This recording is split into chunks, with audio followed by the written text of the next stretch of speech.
Good thing about working in a place that just specializes in Mercedes-Benz, going all the way back to the 60s, and I think even has 50s and has some really old material when you go back into the 30s for Mercedes-Benz.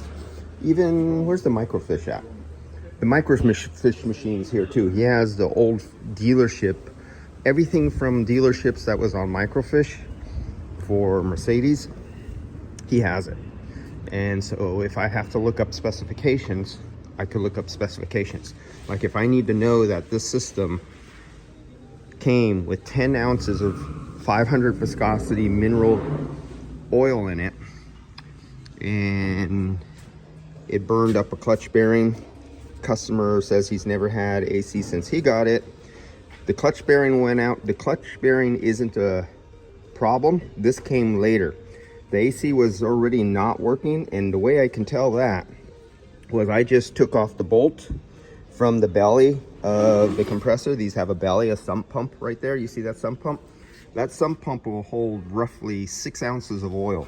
That is to lubricate the axial and all the bearings and the slides, because it has little bush bearings in there that are made out of bronze, and they slide on the axial that are on roller bearings. There's bearings that are in a cup, and then there's a cup that's made out of bronze, and those bronze flat bushings ride on the surface of the axial crank inside, which is cross drilled, and there's an oil pump back here with a pickup tube that goes all the way down into the sump, and it picks up oil and it pumps the oil and it pushes it through the crank, and it lubricates everything inside all the way up and pushes the oil up against the back of the front shaft seal. So we have a fairly clean shaft seal, so we didn't have a big splatter of oil here that happened during runtime that was obvious. But I just went to empty it, nothing, absolutely dry inside, and there's supposed to be 6 ounces. So probably before the customer even picked up, if he said he didn't have AC, the person before him drove this vehicle down low on refrigerant. And what happens is refrigerant is an excellent solvent that loves to attach to the mineral oil and flush it out, and it goes out the discharge port, and it goes through the system, and it gets trapped in the evaporator and other components. So the first place it would go is the condenser, out the discharge, and then they go to the receiver dryer, and here's their old receiver dryer.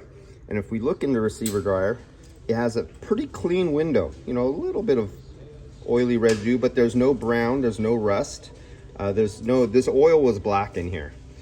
That's the discharge, or no, that's the inlet right there. And no, that's the discharge, sorry, saying that wrong, because that's the glass right there. See the glass? And the glass is hooked up to that.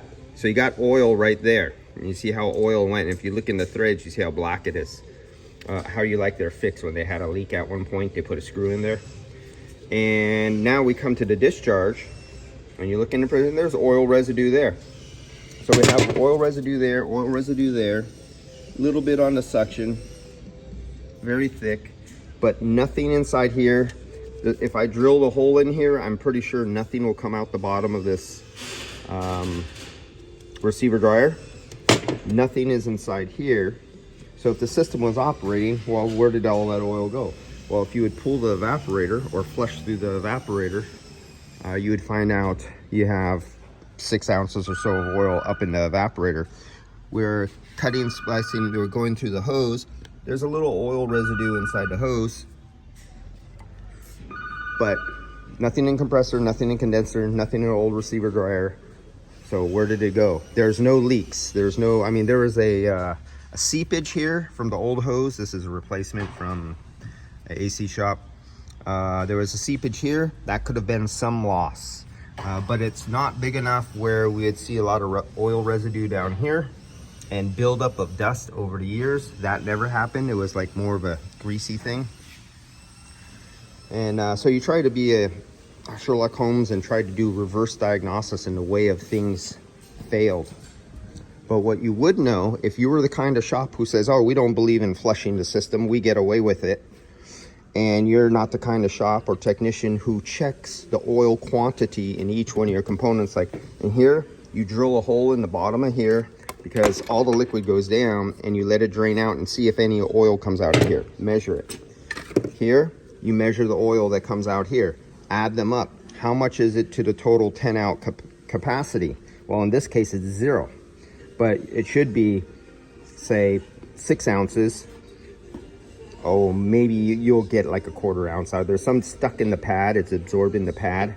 But maybe you get a 1/4 ounce. So let's go 6, 7, 8, 9, 10. The other 3 ounces would normally, on a full perfect running system, will be spread throughout the hoses, the condenser, and the evaporator. There would be no large amount in any one place. But in this situation, there's no amount other than residue in the compressor, here, the condenser, the hoses. So that only leaves leakage and the evaporator. And that's it on this one. Oh, and here we go, the original, you can see the black oil there. See how black that oil is?